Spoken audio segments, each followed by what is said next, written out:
I feel this has to be one of the best Strand builds in the game. It involves the Warlock Strand Broodweaver, and I've actually spent a lot of time making this one. I've scrapped it 3 times, building on it. New things keep coming up, and there's some things that you've seen, but there's more that you probably haven't seen. So it's time to tie it all together. Gather as much knowledge as you can. I was doing this the first minute of the Legendary campaign, blew right through it. Harder content that I've been in, it more than holds its own. It's so good, I am going to bring this Warlock into the raid. And what's nice, if I need to switch, no big deal. But with this, what I'm about to go over, in a lot of ways, there's some cheesy things going on. There's also extremely cool things you can do with it. I'm going to keep building on those, various ways to play it. Lots of tricks to do, endless weapons to run it with, cool interactions, different gameplay to show, base, 15 levels below, champions, and so on. The goal is to arm you with a ton of information and tools. There's so much going on at one time with the Broodweaver that are incredibly strong. We're going to tie it all together. Start from base, build off of that. Now the base of the build, where it all starts, first and foremost, what I believe makes the Strand Warlock stand out, really stand out,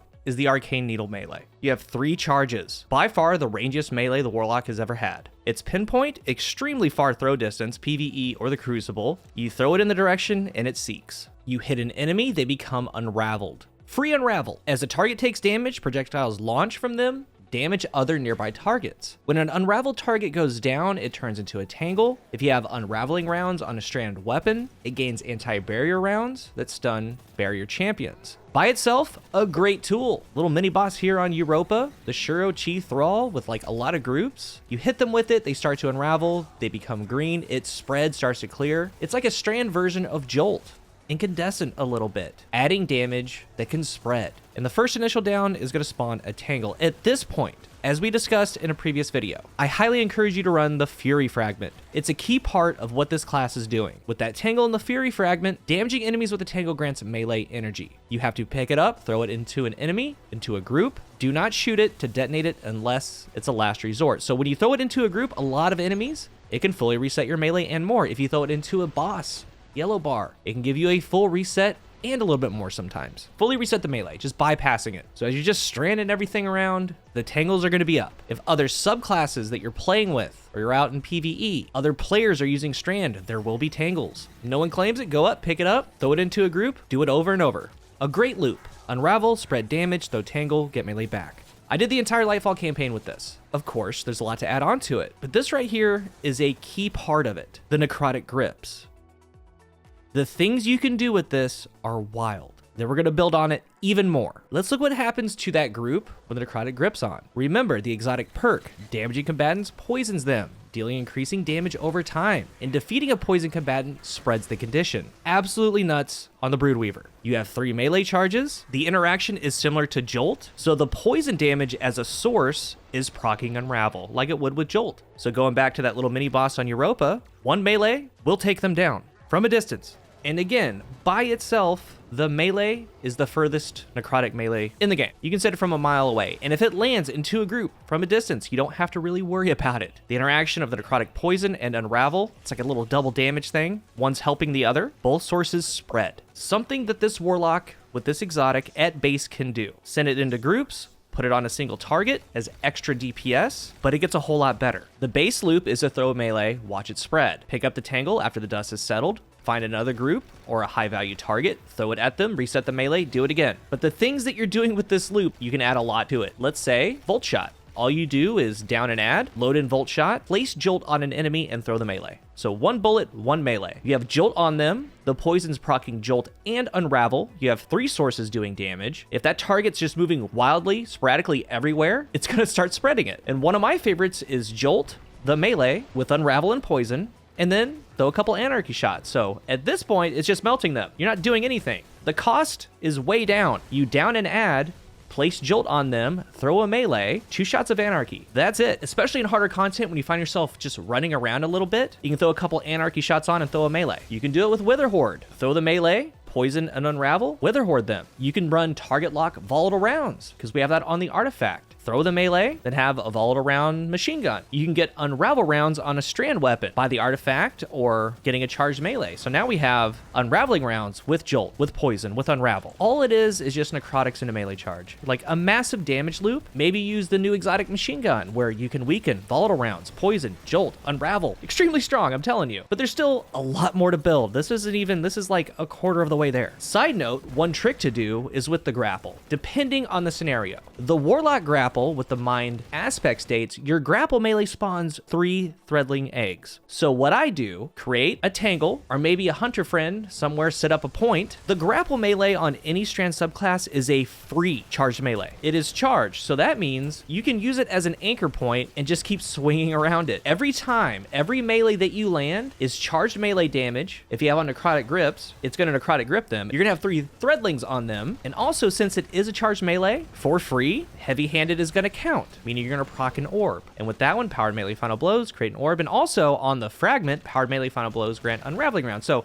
you can come out of there charged up with unraveling rounds as well. If there's a point there and you have grapple, you can just keep doing it over and over until you clear the area. And in the in-between, you can throw your necrotic melee. And with that grapple, with that free charge melee, things like Fellwinter's Helm is going to work. Just over and over debuffing the area. The threadling is going to have increased damage on that debuff. And Fellwinter from a distance with the 3 charge melees, it will spread to that small area. With this free melee, Karnstein's work too. So you can use the grapple like this. It's really fun, really strong with the Broodlock because that impact is free, giving an armor charge, spreading necrotic poison, and 3 threadlings are going to be going into those enemies. Moving on, mostly you're going to be using the Shackle grenade. And with the mod system, we have an infinite loop here. The mod system does a couple things really, really well, but it missed on a lot of things. This is an example of it performing extremely well. With the Mind Spun aspect, hold to consume your Shackle grenade to activate Weaver's Trance. Final blows, while Weaver's Trance is active, creates a suspending detonation. This is also strong against unstoppable champions. So right here, we have anti-barrier and unstoppable somewhat taken care of. It's built into the Strand subclass. I've played this a ton. I have tried different things. So what I feel are the 2 main fragments, Fury and Warding.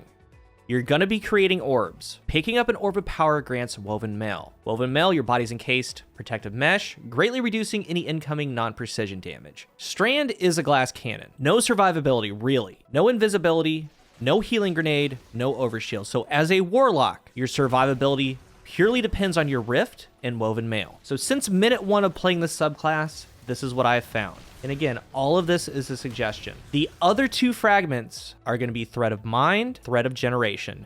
Thread of Generation, dealing damage generates grenade energy. That's going to happen. Thread of Mind, defeating suspended targets grants class ability energy. And there's some really good fragments for Strand, but for this kit, with what we're doing, with what I'm getting ready to show you, this is it. Check this out. The other aspect is Weaver's Call. Cast your Rift. 3 threadlings are going to deploy. So I pop my Rift, get those threadlings out, consume the grenade, find an enemy, throw the melee. You don't have to do anything now if it's in a group, because the final blows will suspend them, unravel them, and spread poison. All of that is giving you class ability energy, and I'll go over your armor mods in a second, but look how fast you get your class ability back. So this is your survivability, this is your ad clear, all in one. At some point, you're going to be grabbing an Orb of Power. Woven Mail is going to come up, your class ability is coming back, that's going to be your survivability. But dude, 1 melee with Suspend, with Unravel and Poison, will clear and give you a ton of energy. So for the mod setup, on the helmet, you need orbs. So whatever weapons that you're using,